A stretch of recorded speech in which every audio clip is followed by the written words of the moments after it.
Jadi sosok Yesus itu sosok yang tidak jelas. Karena perilakunya Yesus itu tidak menggambarkan perilaku yang mulia. Sedangkan di dalam Islam, Nabi Isa alaihissalam digambarkan begitu mulia.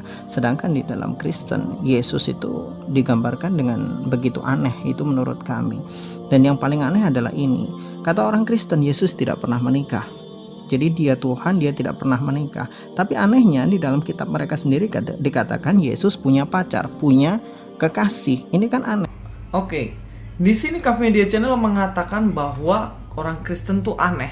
Sebab dalam kitab mereka sendiri Yesus digambarkan gak jelas dan aneh. Oke gini guys, sebenarnya yang gak jelas menggambarkan tentang Yesus itu Anda. Sebab dalam Alkitab tuh jelas banget penggambaran, bukan hanya sekedar penggambaran, bagaimana menceritakan secara lengkap dan detail mengenai Yesus Kristus. Jadi gak ada alasan ataupun sesuatu yang bisa dikatakan bahwa di dalam kitabnya orang Kristen Yesus digambarkan secara aneh. Masalahnya yang dikutip adalah Injil Apokrifa, Injil Gnostik, Injil palsu yang bukan ditulis oleh para murid Yesus dan bahkan ditulis sekitar abad 2 ke atas, yang mana para murid udah gak ada gitu loh. Nah, kemarin saya sudah membahas ada beberapa hal kenapa kok Injil ini dikatakan palsu. Dan sekarang saya akan melanjutkan itu. Kita sudah tahu bahwa fokus utama pemberitaan Injil Filipus bukan Yesus. Jadi ini bukan Injil.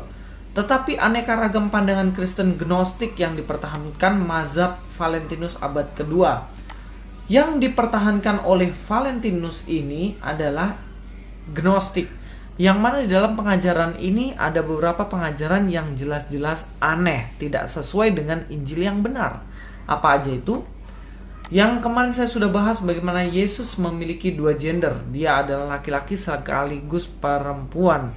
Dan ini jelas aneh, ini jelas Injil palsu. Selanjutnya, semua orang yang memiliki pasangan surgawi. Ini menurut Injil Filipus. Injil Filipus ini tidak diterima karena memang isinya bertentangan dengan Injil yang asli. Salah satunya adalah mengenai pasangan surgawi. Dikatakan reunion ini berlangsung dalam kamar mempelai sakramental Injil Filipus 71, di mana seseorang mendapat kepastian akan memperoleh pasangan surgawi. Dalam Injil Filipus 25 ditekankan juga dalam Injil ini bahwa sebagaimana Yesus adalah insan kamil, manusia yang sempurna, orang yang menjadi pengikutnya juga harus menjadi insan kamil, menjadi seperti Kristus. Para muridnya juga akan menjadi seperti Kristus yang memiliki pasangan sorgawi. Bayangin nih guys, pasangan sorgawi. Kalau mengenai pasangan sorgawi ini sebenarnya Injil Filipus ini lebih mirip dengan ajaran mana ya kira-kira ya? Yang jelas bukan Kristen gitu loh. Di dalam Kristen, Matius 22 ayat 30, karena pada waktu kebangkitan orang tidak kawin dan tidak dikawinkan, melainkan hidup seperti malaikat di surga. Orang Kristen dalam pengajarannya percaya bahwa ketika manusia itu mati, dia di surga, maka tidak ada lagi kawin dan dikawinkan.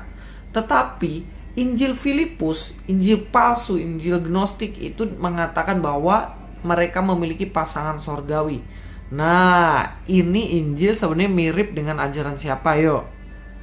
Ya saya nggak mau sebutkan, silahkan simpulkan sendiri. Jadi lebih cocok Injil ini silahkan ambil aja Kaf Media Channel, bawa aja jadi pengajarannya Anda, karena mendukung dengan ajaran yang bukan ajaran Kristen. Kalau itu dimasukkan dan dikatakan bahwa oh itu Injilnya orang Kristen, ya enggak lah.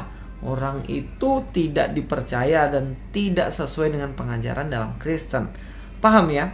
Selain itu Injil Filipus juga mengatakan bahwa Yesus tidak dilahirkan dari perawan. Roh Kudus yang dianggap sebagai feminim, karena Maria dan Roh Kudus sama-sama feminim, maka tidak mungkin terjadi kehamilan. Injil Filipus ini berpikir bahwa Roh Kudus feminim, Maria feminim. Jadi kalau kawin antara Roh Kudus dengan Maria ya nggak bisa, makanya nggak bisa jadi Yesus. Yesus itu tidak dilahirkan dari perawan. Kalau di dalam Kristen jelas kita percaya bahwa Yesus dilahirkan dari Maria yang masih perawan. Ya kalau udah gini orang yang gak ngerti apa-apa juga bisa nyimpulin Mas Kaf. atau Mas siapa itu namanya, sudah ketemukan mukanya kan? Dia nunjukin mukanya. Tetapi yang jelas kita harus tahu bahwa Roh Kudus dia bukan mengawini Maria maka ada Yesus. Itu salah total. Dan juga Yesus lahir dari Maria. Yesus merupakan keturunan Yusuf, tetapi Yesus juga hasil dari persatuan antara Bapa segala sesuatu dan perawan yang turun, yaitu Sofia atau Roh Kudus, dalam kamar pengantin Bridal Chamber yang paling teragung. Nah ini loh konsepnya Roh Kudus berhubungan menyatu dengan Bapa terus jadilah Yesus. Ini jelas bertentangan banget. Tidak pernah sepanjang Yesus hidup mengatakan hal ini. Bahkan selama murid-murid Yesus hidup tidak pernah dikatakan seperti ini. Yang mengatakan hanya Injil Filipus yang berlatar belakang gnostik, bukan Filipus murid Yesus. Yesus juga menjadi yang pertama dilahirkan dalam kelahiran kembali melalui baptisan di Sungai Yordan. Dalam baptisan ini Yesus diurapi dan ditebus. Peristiwa ini dianggap membatalkan atau mengoreksi kesalahan dosa Adam yang dulu. Menurut Injil ini, yang menebus dosa itu bukan salib. Bukan Yesus ketika disalibkan dan bangkit. Tapi yang menebus dosa ketika Yesus dibaptis di Sungai Yordan. Dari ini saja kita udah tahu bahwa Injil ini palsu. Gak sesuai dengan Injil yang kita pegang yang asli. Yang kedua, Yesus bukanlah manusia. Menurut aliran Gnostik, tubuh jahat dan roh adalah baik. Maka tubuh manusia Yesus hanyalah bayangan saja, bukan asli manusia. Karena tidak mungkin Yesus memiliki tubuh, sebab tubuh itu jahat. Apakah ini sesuai dengan pengajaran dalam Kristen? Ya enggak, ini lebih mirip kepada yang diserupakan itu kan. Yesus serupakan, bukan dia yang disalibkan. Mungkin bayangan dia yang disalibkan kan. Kayaknya yang mirip-mirip Gnostik ini ada di ajarannya. Tapi saya nggak tahu ya apa ya. Teman-teman simpulkan sendiri, kita lanjut ya. Kaf Media Channel mengatakan bahwa orang Kristen tuh aneh. Yang aneh itu bukan Kristen tetapi Kaf Media Channel. Kenapa? Karena memakai buku fiksi menjelaskan sejarah. Yesus tuh jelas sejarahnya. Dia melakukan pelayanan yang jelas bersama dengan murid-muridnya yang dituliskan oleh para muridnya. Dan itu jelas sejarah.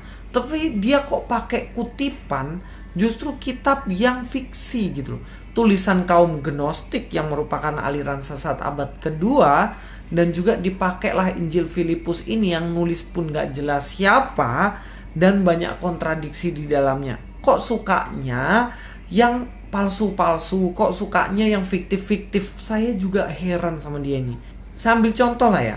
Beberapa waktu yang lalu Pangeran Diponegoro, dia dikatakan sebagai pengusung khilafah di Indonesia. Jejak khilafah pada waktu itu. Padahal itu adalah klaim-klaim buta dari orang-orang itu. Nanti kalian cek sendiri siapa orang-orangnya. Itu klaim ataupun karangan atau cerita-cerita fiksi yang tidak sesuai dengan sejarah. Dan ketika ada ahli sejarah yang menjelaskan bahwa Pangeran Diponegoro tidak pernah mengusung khilafah di Indonesia, memakai buku-buku rujukan yang jelas di dalam buku yang menceritakan tentang Pangeran Diponegoro, maka yang benar yang mana? Buku sejarahnya itu atau klaim buta yang dilakukan oleh kaum-kaum itu yang mengatakan bahwa Pangeran Diponegoro mengusung khilafah. Yang mana yang dipercaya? Ya jelas buku sejarah. Makanya ada buku yang jelas-jelas sejarahnya benar, yaitu Alkitab. Lah kok diambil tulisan Injil Filipus yang palsu itu diambil? Boyo ngutip itu yang benar. Nah ini sekarang siapa yang aneh? Yang aneh ya jelas Kaf Media Channel. Artinya Yesus itu punya nafsu. Kalau Yesus punya nafsu berarti Yesus itu manusia. Karena tidak mungkin Tuhan itu punya nafsu. Kan aneh Tuhan punya nafsu. Nafsu pacaran, nafsu dengan lawan jenisnya. Jadi perhatikan baik-baik di dalam ayat ini.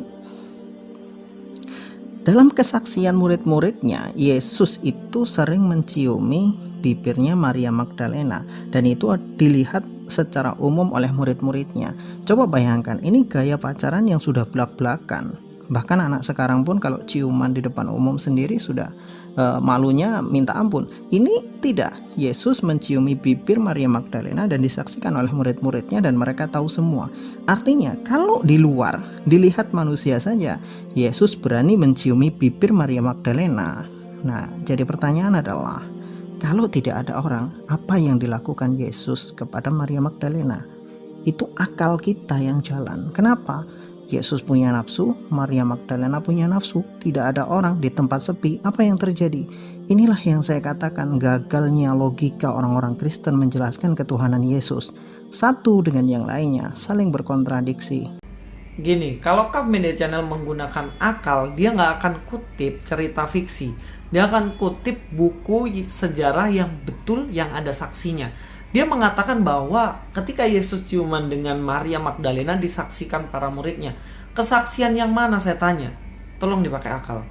Kalau kesaksian itu melalui Injil Filipus, kalau akal Anda jalan, gak mungkin Anda kutip ayat itu. Sebab Injil Filipus ditulis abad kedua ke atas, sedangkan para murid udah gak ada. Yohanes mati tahun 100. Yang jelas dia sudah mati 100 tahun kemudian adalah Injil ini, ataupun bahkan dikatakan abad keempat ini baru ada. Bagaimana para murid menyaksikan itu? Ya nggak bisa dong. Ini saya kasih tunjuk tulisan Petrus. Justru kesaksian para murid ciuman ini tidak ada sama sekali di dalam Alkitab. 2 Petrus 1 ayat 16. Petrus yang murid Yesus secara langsung, bukan Kaf Media Channel yang tidak tahu apa-apa.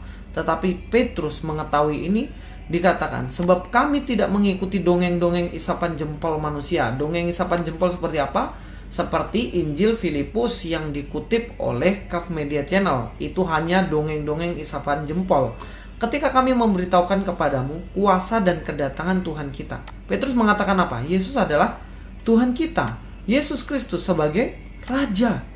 Tetapi kami adalah saksi mata dari kebesarannya. Nih, saksi mata. Di dalam Injil sudah dikatakan bahwa Petrus dan kawan-kawan adalah saksi mata bahwa Yesus adalah Tuhan, bahwa Yesus Kristus datang ke dunia untuk menyelamatkan manusia. Apakah di sini dikatakan Petrus dan teman-teman menyaksikan bahwa Yesus ciuman dengan Maria Magdalena? Ya enggak gitu loh. Itulah pentingnya kita merujuk ke data sejarah, bukan ke data fiktif. Saya heran kenapa kok orang-orang ini suka sekali yang dongeng-dongeng, suka sekali yang fiktif-fiktif, tanpa mau mencari tahu fakta yang sebenarnya. Kasihan kemakan hoax. Oke, Luis Prasetyo di sini. God be with you all.